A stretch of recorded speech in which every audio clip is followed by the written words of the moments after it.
Assalamualaikum, jangan lupa angkat tangan kanan dan lalu tekan tombol subscribe yang sudah subscribe. Terima kasih sebanyak-banyaknya. Mari kita lanjutkan cerita sebelumnya. Bab 1435. Teguh tidak mengetahui kekhawatiran yang dirahasiakan Rina. Justru sebaliknya, dia semakin berharap agar segera dapat menginjak tangga surga tersebut. Saat ini, situasi dalam negeri Serenara tidak stabil. Raja Sihir Racun masih memiliki niat jahat dan berusaha untuk menjungkirbalikkan segala sesuatu demi ambisinya sendiri. Teguh membutuhkan kekuatan yang lebih besar jika ingin menghentikan ambisi Raja Sihir Racun. Dengan begitu, dia dapat melindungi semuanya. Dia sudah tidak sabar untuk mencapai tingkat yang lebih tinggi. Bukan masalah. Asalkan mencapai tingkat yang diperlukan, semua rahasia tidak lagi menjadi rahasia. Teguh tidak terlalu memusingkan tentang tangga menuju surga ini di dalam pikirannya. Sebaliknya, dia beristirahat sejenak bersama Rina dan Sinta kemudian, menikmati makanan dan minuman untuk melepaskan fisiknya yang penat. Sena, setelah semua persiapan selesai, Teguh memberikan isyarat kepada Sena. Sena langsung mengerti. 3 orang ini akan menanggalkan pakaian mereka. Bukan, mereka akan melanjutkan kultivasi mereka. Kalian lanjutkan, aku naik. Rona kemerahan merambat di pipinya. Sena berkata dengan suara pelan sembari bergerak meninggalkan aula utama. Kemudian, Teguh, Rina, dan Sinta melanjutkan kultivasi. Di atas lava, Nona Sena, ini adalah perkembangan terbaru pada pertempuran. Seorang tentara pasukan serigala yang terlatih sudah menunggu di situ. Dia langsung memberikan informasi begitu melihat Sena datang. Sena mengambil dan membukanya. Seketika, raut wajahnya sedikit berubah. Informasi itu dikirim oleh bayangan. Tidak bisa optimis. Sangat aneh, Raja Sihir Racun telah mempersiapkan diri selama bertahun-tahun, baik dari segi strategi maupun taktik. Pasukan Serenara seringkali lengah dalam pertempuran. Terlebih lagi, Raja Sihir Racun telah menciptakan pasukan tentara legendaris yang tangguh, kebal, kuat, dan sangat hebat dalam pertempuran. Mereka mampu menghancurkan segalanya dan hampir tidak terkalahkan. Pasukan Serenara telah menderita kekalahan besar dan terus mundur. Kaisar meminta keluarga-keluarga ahli bela diri kuno untuk bergabung dalam pertempuran. Namun, keluarga-keluarga tersebut justru bicara berbelit-belit, berpura-pura patuh, dan sama sekali tidak menjalankan perintah Kaisar. Paling tidak, hanya sesekali bergerak tapi itu pun asal-asalan. Begitulah keadaannya. Bisa dibayangkan bagaimana situasi di Serenara. Baik, aku mengerti. Setelah membaca laporan pertempuran, Sena membalas tentara pasukan serigala itu dengan satu kalimat. Tentara pasukan serigala itu pergi dengan wajah muram. Sekarang, Sena memandang ke arah aula utama harta karun seraya berkata dengan penuh rasa khawatir, hanya jika Teguh Laksmana berhasil dalam proses kultivasi dan mengalahkan Raja Sihir Racun, masalah ini dapat diselesaikan hingga akarnya. Untuk saat ini, cuma itu satu-satunya cara yang memungkinkan agar semuanya berjalan dengan baik. Harapannya, Teguh bisa segera berhasil. Matahari terbit dan tenggelam. Bulan naik dan turun. Lagi-lagi, 7 hari telah berlalu. Tentara mengirimkan intelijen ke situ setiap harinya. Sementara itu, semakin hari situasi semakin buruk hingga mencapai titik yang sangat mendesak. Awalnya, Sena masih bisa tenang dan fokus dalam kultivasinya. Namun beberapa hari kemudian, dia menjadi gelisah dan tidak bisa menjaga hatinya agar tetap tenang. Saat Sena sedang bersusah payah mengumpulkan semangat untuk kultivasi, tiba-tiba terjadi ledakan energi yang mengguncangkan bawah magma. Meskipun dari jarak puluhan langkah, guncangan itu langsung membuat ekspresi Sena berubah. Untung saja, energi ini bukan datang memburunya, hanya lewat, kemudian dengan cepat meluncur ke langit dan terus naik tanpa henti. Menerobos cakrawala, bumi bergetar. Bersamaan dengan dentuman di langit, awan petir mulai berkumpul dan menggantung tinggi di langit. Bagaikan dewa yang tinggi di atas, seperti aturan yang ada sejak zaman purba, memandangi bumi. Di saat bersamaan, petir mulai bergolak di langit, suara yang keras melolong terdengar mirip dewa yang sedang mengamuk. Bab 1436. Masing-masing petir memiliki kekuatan dahsyat. Pada saat ini, Sena belum pernah merasa dirinya sekecil ini. Seolah-olah seperti seekor serangga, setetes air, sebutir pasir. Tidak ada apa-apanya berhadapan dengan awan petir ini, dia bisa saja lenyap dalam sekejap.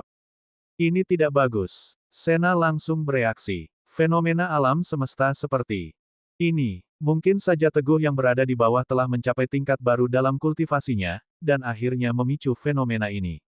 Aku harus segera turun dan mengecek situasinya agar bisa berjaga-jaga. Aula utama harta karun. Sena datang dengan tergopoh-gopoh. Saat dilihat sekilas, Teguh dan dua orang lainnya sudah mengenakan pakaian dan bersikap siaga. Teguh, Sena berkata, di luar baru saja terjadi fenomena alam, apakah kalian berhasil melakukan kultivasi? Bisa dibilang begitu. Teguh mengangguk dan berkata, aku telah melakukan kultivasi hingga mencapai tingkat akhir alam bela diri suci. Sekarang yang aku hadapi adalah menerobos batas dan kemudian naik ke tangga surga. Tangga surga. Begitu Teguh mencapai alam ini, dia langsung mengetahui beberapa hal. Fenomena alam yang kamu katakan tadi. Itu pasti ujian bencana surgawi yang harus dilewati sebelum memasuki tangga surga. Pasti begitu. Sena menarik napas dalam-dalam lalu tampak senyuman merekah di wajahnya. Selamat, selamat. Dengan melewati bencana surgawi, kamu seharusnya dapat memasuki alam bela diri yang baru. Pasti, ada banyak peluang yang tersedia dan setiap orang bebas mengejar tujuan tanpa batas. Teguh menanggapi dengan senyuman. Dia merasa bahwa tangga surga bukanlah akhir dari perjalanan.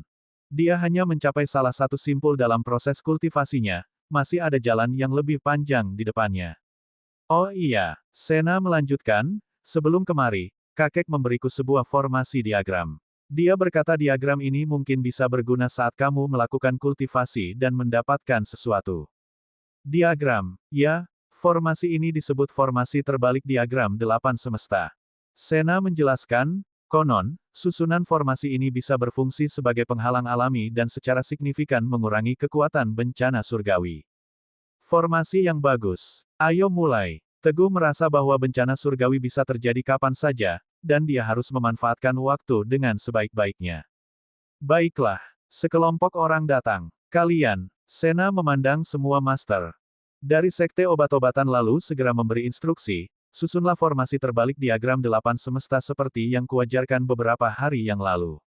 Siap, laksanakan. Sekte obat-obatan master segera menyusun formasi. 36 bintang surgawi dan 72 iblis duniawi membentuk dua formasi yin-yang, satu positif dan satu negatif, saling menyatu dengan sempurna tanpa kekurangan. Wush! Pada saat formasi terbentuk, Teguh segera menyadari bahwa di dalam formasi itu aura mereka seolah-olah terhalang. Mata Teguh bisa melihat yang ada di depannya, tetapi dengan persepsi seolah-olah tidak ada. Formasi terbalik diagram 8 semesta ini, cukup berhasil. Setelah itu, Teguh sendiri juga mencoba masuk dalam formasi, lalu mengangguk setuju setelah merasakan keajaibannya. Dengan adanya formasi ini, setidaknya dapat mengurangi separuh kekuatannya. Dengan begitu, akan lebih mudah untuk melewati bencana surgawi. Semua sudah siap, menunggu bencana menyerang. Wus! His! Di atas 9 langit, awan petir terus mengumpulkan kekuatan. Satu demi satu, berkelompok-kelompok, lalu semuanya berkumpul dan memancarkan tekanan yang menakutkan. Di atas tanah, 108 master sekte obat-obatan sangat teliti dan tidak berani lengah. Ini adalah pertarungan antara manusia dan alam. Bab 1437. Bila berhasil, Teguh akan melangkah ke tingkat yang baru. Jika gagal, tentunya, debu kembali menjadi debu dan tanah kembali menjadi tanah. Sena sesekali melirik Teguh dan sesekali menengadah ke langit. Dari wajahnya yang cantik, terpancar ekspresi yang penuh harap dan kegelisahan. Teguh sedang duduk bersila, menutup mata, memulihkan energi, dan memusatkan pikirannya. Sedangkan Rina tampak tenang walaupun sebenarnya hatinya kacau balau. Hal ini karena, bencana surgawi hampir datang di saat bersamaan kepadanya dan kepada Teguh. Teguh melewati tahap akhir alam bela diri suci dan memasuki tangga surga pertama. Dia melewati tangga surga kedua, dan melangkah ke tangga surga ketiga. Oleh karena itu, Rina sangat khawatir sekarang. Namun, dia tidak bisa pergi karena akan tampak seperti orang yang bersalah dan membuat situasi semakin buruk. Jalajang, Pegunungan Seribu. Raja sihir racun berada di pusat kekuatan. Dia memimpin pertempuran di beberapa arah. Begitu mendengar satu demi satu berita baik, suasananya hatinya menjadi sangat baik. Hingga akhirnya, apa? Raja sihir racun menerima laporan dari mata-mata. Mau tak? Mau dia terkejut sampai-sampai matanya membelalak dan langsung memukul meja. Teguh. Dia ternyata hampir selamat dari badai petir dan menginjak tangga menuju surga. Ini tidak mungkin, tidak boleh terjadi. Begitu menginjakkan kakinya ke tangga surga, Teguh akan memasuki tingkat yang baru. Bahkan bisa melawan Raja Yama yang baru saja bangkit dan kekuatannya belum sepenuhnya pulih. Dengan begitu, semua rencana usahanya bertahun-tahun, bisa hancur. Dalam sekejap, Pak Yuda, baiklah. Mata Raja Sihir Racun memancarkan niat jahat yang menakutkan, aku bertanya-tanya mengapa akhir-akhir ini kamu tidak muncul membawa masalah, ternyata kamu sedang merencanakan ini. Tapi, mana mungkin kerja kerasku selama ratusan tahun ini bisa terpengaruh olehmu. Selama lebih dari 100 tahun, Raja Sihir Racun selalu siap untuk menghidupkan kembali Kaisar. Usaha keras ini tampaknya akan berhasil, tetapi muncul perubahan seperti ini. Mana mungkin Raja Sihir Racun bisa terima? Semuanya. Raja Sihir Racun berteriak lantang. Matanya yang tajam itu menyala-nyala. Kami datang. Bawahan yang selalu siap di luar pintu segera menjawab dengan suara keras. Cepat, tolong atur penerbangan ke Gunung Kaliputih. Lebih cepat lebih baik. Panggil pasukan elit dengan kode surgawi, untuk segera berangkat denganku. Pergi ke tempat harta karun. Bunuh Teguh Laksmana. Ibu kota, kota terlarang. Di luar ruang rahasia. Guru. Teja Husada membungkuk dan berkata, baru saja datang kabar dari Malajang. Raja Sihir Racun telah berangkat dengan pasukan elit menuju Gunung Kaliputih. Dia pasti hendak menyerang adik guru. Bagaimana kita mengatasinya? Pasukan Serenara terus mundur. Keluarga ahli bela diri kuno bermain dua kaki. Situasinya sangat genting. Melihat keseluruhan situasi, kemenangan atau kekalahan dalam pertempuran ini serta arah Serenara di masa depan, semuanya bergantung pada Teguh Laksmana. Tidak boleh ada kesalahan sedikit pun. Oleh karenanya, Teja langsung datang setelah mendengar kabar tersebut. Raja Sihir Racun. Jadi, tidak bisa ditahan lagi. Pintu batu terbuka, Pak Yuda berjalan keluar dengan langkah perlahan. Teja, kamu pergilah untuk beritahu Iblis Jivan. Katakan padanya aku menunggunya di sini. Pak Yuda tidak memberikan penjelasan tentang Raja Sihir Racun. Dia hanya melihat dari kejauhan sambil berjalan keluar dan memberikan perintah dengan santai. Baik, Teja menerima perintah itu dan pergi. Setelah itu, di atas istana kerajaan, Pak Yuda berdiri dengan tangan di belakang, memandang ke bawah. Kamu menyuruh orang untuk memanggilku datang ke sini tentu bukan untuk menikmati pemandangan di sini kan? Terdengar suara orang tua di belakangnya. Suara itu adalah suara Iblis Jivan. Setelah selesai berbicara, dia berjalan menghampiri dan berdiri di samping Pak Yuda. Akan ada perubahan di langit. Pak Yuda berbisik lirih, kemudian menarik kembali pandangannya, dan menatap wajah tua Iblis Jivan. Ekspresinya pun menjadi sangat serius. Iblis Jivan, Raja Sihir Racun baru saja berangkat menuju Gunung Kaliputih, bersiap untuk menyerang Teguh. Ini saatnya kita jalankan rencana terakhir. Rencana terakhir. Setelah mendengar kata-kata ini, Iblis Jivan langsung terkejut, lalu dia berbalik.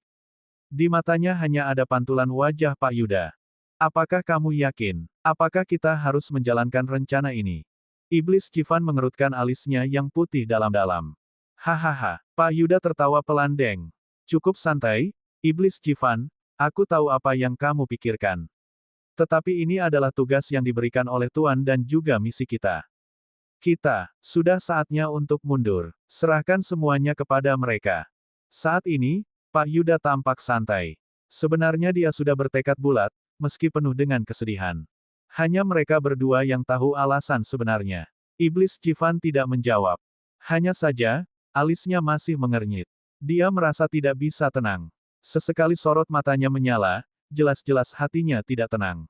Tampaknya ada yang dikhawatirkan olehnya. Jangan khawatir.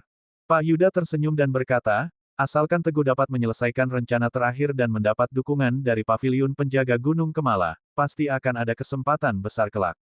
Setelah ini, kita akan naik ke tingkat yang lebih tinggi dan meraih keberhasilan yang luar biasa. Bukankah ini adalah hari yang ingin kita lihat dan selalu kita nantikan? Ucapan ini sangat menggugah hati Iblis Jivan. Dia menghela napas panjang, kemudian berbalik dejewa. Pak Yuda, akhirnya mengucapkan satu kata, baiklah. Kalau begitu, ayo pergi. Pak Yuda melihat bahwa Iblis Jivan telah membuat keputusan, jadi dia tidak ragu lagi. Dengan segera, dua orang itu berangkat. Area Kemala. Tuan, Iblis Jivan. Kalian datang berdua, apa ada yang bisa aku bantu? Melihat Pak Yuda dan Iblis Jivan datang, Fidan Damarta segera pergi ke aula utama untuk menyambut mereka. Master Pavilion Timur, Pak Yuda sedikit membungkuk dan berkata, apakah kamu sudah tahu tentang hal-hal yang terjadi di Serenara belakangan ini? Sudah pasti tahu. Fidan Damarta mengangguk. Pemberontakan Raja Sihir Racun di Pegunungan Malaya serta berbagai penolakan dari banyak klan bela diri kuno. Sebagai Master Pavilion Penjaga, sudah tentu dia tahu semua kabar itu. Pak Yuda kembali bertanya, Master Pavilion Timur, bagaimana pendapatmu tentang hal ini? Pertanyaan ini terdengar aneh, tetapi Fidan Damarta segera teringat akan sesuatu. Saat ini Raja Sihir Racun pergi untuk membunuh Teguh Laksmana. Pak Yuda sebagai guru Teguh Laksmana datang ke sini sekarang, jelas punya tujuan tertentu. Satu tujuan yang jelas. Pak Yuda, apakah kedatanganmu bermaksud agar Pavilion Penjaga berdiri di pihak dinasti baru Serenara dan berdiri di pihak Raja Serigala Teguh Laksmana? Bab 1438. Baik, Pak Yuda juga tidak menyembunyikan apa-apa dan berkata dengan jujur, Teguh sedang berada dalam momen kultivasi yang genting. Raja Sihir Racun melihat potensi besar, dia ingin membunuhnya saat proses itu. Namun selama kalian dari Pavilion Penjaga mengambil tindakan untuk melindungi Teguh, memastikan keselamatannya selama proses ini, dia akan melewatinya dengan selamat. Mulai sekarang, dia akan naik ke level yang lebih tinggi, dengan potensi tak terbatas ke depannya. Kalian Pavilion Penjaga yang berjasa dalam melindunginya, pasti akan bangkit dengan kuat. Setelah itu, Pak Yuda tidak melanjutkan kalimatnya. Apabila gagal, bukan hanya Teguh Laksmana yang mati, Serenara juga akan jatuh ke tangan Raja Sihir Racun. Dengan begitu, seluruh Serenara akan menjadi tidak stabil. Seluruh rakyat akan terjebak dalam kesulitan, bahkan Pavilion Penjaga yang selalu acuh tak acuh, mungkin harus tunduk di depan Raja Sihir Racun. Kalau tidak, Raja Sihir Racun yang marah akan menjelma menjadi pembantai manusia. Dampaknya tak bisa dibayangkan. Baiklah kalau begitu. Aku setuju. Setelah mempertimbangkan apa yang dipertaruhkan, Fidan Damarta setuju. Sayangnya, kejadian ini begitu mendadak. Izinkan aku menjelaskan situasinya. Setelah pamit, Fidan Damarta pergi. Kemudian, menyelesaikan berbagai urusan Pavilion Penjaga.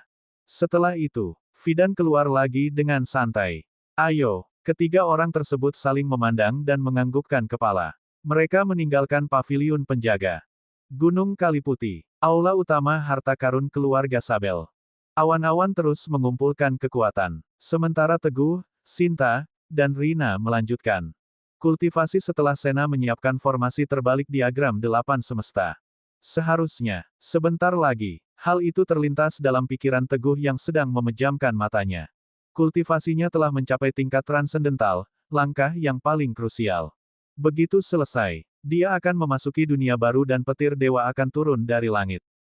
Ngung. Akhirnya setelah mencapai titik kritis, Teguh seakan-akan mendengar suara dari alam bawah sadarnya. Suara ini adalah suara pemecah belenggu, suara kupu-kupu yang menetas dari kepompong. Suara kebangkitan Phoenix, melampaui 9 langit. Boom! Bersamaan dengan selesainya proses kultivasi Teguh Laksmana, fenomena alam juga mencapai puncaknya. Awan gelap berlapis-lapis. Kilat menyambar-nyambar. Ada kekuatan dahsyat di setiap tingkat. Begitu menyambar, pasti mengguncangkan semesta hingga membuat langit dan bumi bergetar. Tangga surga. Itu adalah tangga 9 surga. Seberapakah tingginya langit? Mungkinkah manusia bisa menapakkan kakinya di situ? Petir adalah hukuman yang sangat keras bagi mereka yang berusaha naik ke tangga surga. Guntur menggelegar, siap menghantam, seperti gemuruh sebelum letusan gunung berapi. Serak, akhirnya dengan suara menggelegar yang bergema di langit, cahaya yang menyilaukan bersinar melalui 9 langit. Membuat seorang seniman bela diri di alam kultivasi seperti Sena mengalami kebutaan sementara. Sebuah petir berwarna ungu, sebesar lengan orang dewasa, jatuh dari langit. Formasi, dahsyat, Sena Sabel spontan berteriak, wush. Dalam sekejap, formasi langit bintang 8, formasi 8 pembalik iblis bumi, semuanya dipenuhi dengan energi pada saat ini. 108 master menggerakkan energi mereka hingga titik maksimal. Riak transparan yang dapat terlihat dengan mata telanjang langsung melingkupi arena kecil ini. Seolah-olah seperti mengisolasi dunia kecil ini dari dunia yang luas dan menyembunyikan sebagian besar energi. Teguh juga tidak tinggal diam. Semua energi mengalir, menjaga seluruh bagian tubuhnya, dan tidak berani bertindak ceroboh. Betapa cepatnya kilat itu. Bab 1439. Tiba-tiba, guntur menggelegar di atas kepala Teguh.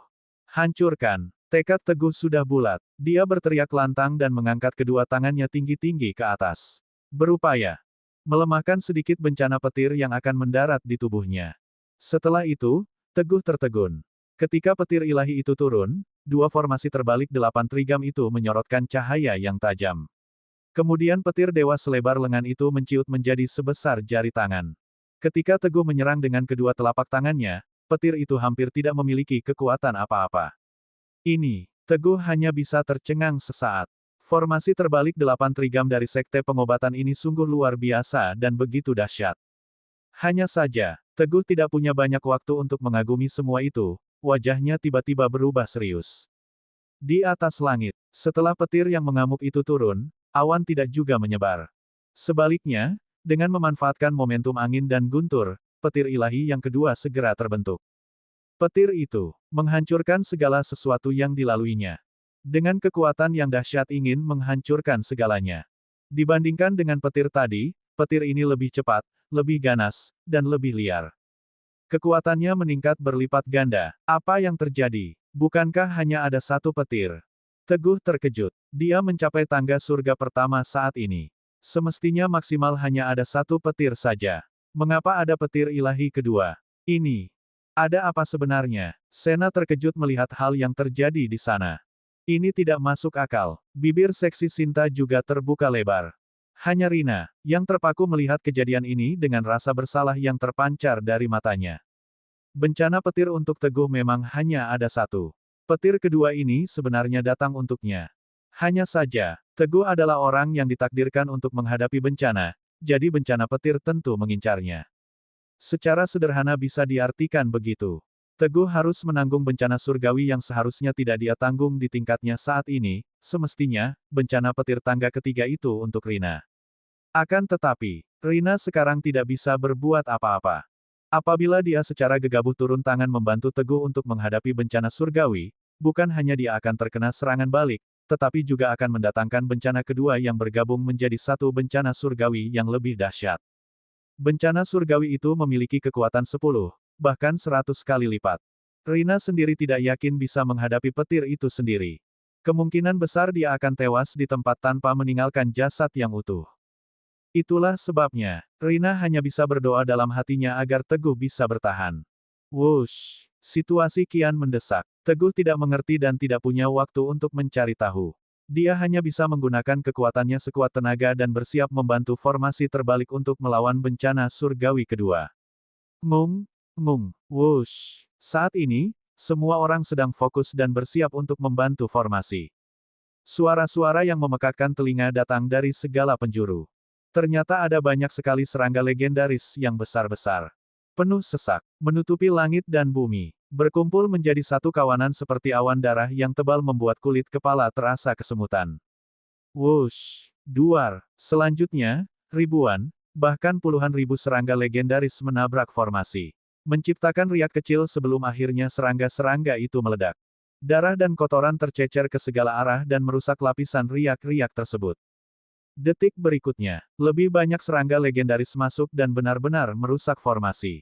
Kejadian ini, sontak membuat Teguh, Sena, dan yang lain terkejut. Sementara itu, banyak master datang dari segala penjuru. Masing-masing master ini hadir dengan semangat membara, bertubuh kuat seperti gunung, dan semuanya berasal dari pasukan elit di alam bela diri. Teguh. Akhirnya suara yang mendominasi dan penuh dengan hasrat membunuh, menggema di seluruh ruangan. Raja sihir racun muncul, jalanmu berakhir di sini. Hari ini, kamu pasti akan mati. Bab 1440. Raja sihir racun. Kenapa Raja sihir racun bisa muncul di sini? Ini buruk. Kehadiran Raja sihir racun membuat semua orang di tempat itu terkejut. Reputasinya yang jahat membuat orang-orang takut begitu mendengar namanya. Para pengikut sekte obat-obatan, dengarkan perintah. Sena mengambil keputusan dengan cepat dan berteriak dengan penuh karisma, bentuk formasi perangkap naga tanpa batas. Pastikan Raja sihir racun diringkus di dalamnya. Jangan Biarkan dia mengganggu Teguh Laksmana. Sekte Obat-obatan. Mempersiapkan banyak hal untuk membantu Teguh melewati proses kali ini. Sebelum datang ke sini, 108 master yang hadir telah berlatih dengan berbagai formasi untuk menghadapi berbagai situasi yang tak terduga. Situasi yang paling buruk adalah kedatangan Raja Sihir Racun saat ini. Tentu saja, 108 master bekerja sama untuk menyusun perangkap naga tanpa batas, yang memiliki kekuatan luar biasa. Wosh, wus, wus, wus. Dengan perintah dari Sena, semua master sekte obat-obatan mulai bergerak. Kini, mereka terus mengepung Raja Sihir Racun dan mengalirkan energi mereka. Mereka langsung menempati posisi mereka masing-masing. Siap di posisi. Pemimpin itu berteriak dengan lantang. Wus! Semua master duduk bersila di tempat mereka masing-masing dan saling menghubungkan energi mereka. Membentuk ikatan yang kuat untuk mengurung Raja Sihir Racun di dalamnya. Formasi selesai. Dengan teriakan keras dari master yang memimpin, aura yang kuat segera mengisi formasi ini, terutama di sekitar Raja Sihir Racun. Raja Sihir Racun merasakan kekuatan besar datang, seolah-olah dia menggendong puncak gunung di punggungnya. Kecepatannya langsung berkurang dan energinya melambat. Raja Sihir Racun mendengus dan mengerahkan tenaga dalam. Sayang sekali. Konon, formasi besar yang dibentuk 108 orang ini bahkan bisa menahan naga, jadi ini bukan perkara yang mudah. Raja Sihir Racun berusaha dengan sekuat tenaga, tetapi tidak dapat membongkar formasi ini dengan cepat. Semuanya, perhatikan perintah. Raja Sihir Racun segera memberi perintah. Lancarkan serangan dengan sekuat tenaga kalian. Membunuh Teguh Laksmana adalah misi utama. Meskipun kuat, formasi hanya bisa menahannya dan membatasinya untuk sementara waktu saja. Formasi ini tidak bisa mengancam nyawanya. Saat dia terjebak di formasi itu, 108 master dari Sekte Obat-obatan juga turut terjebak di situ.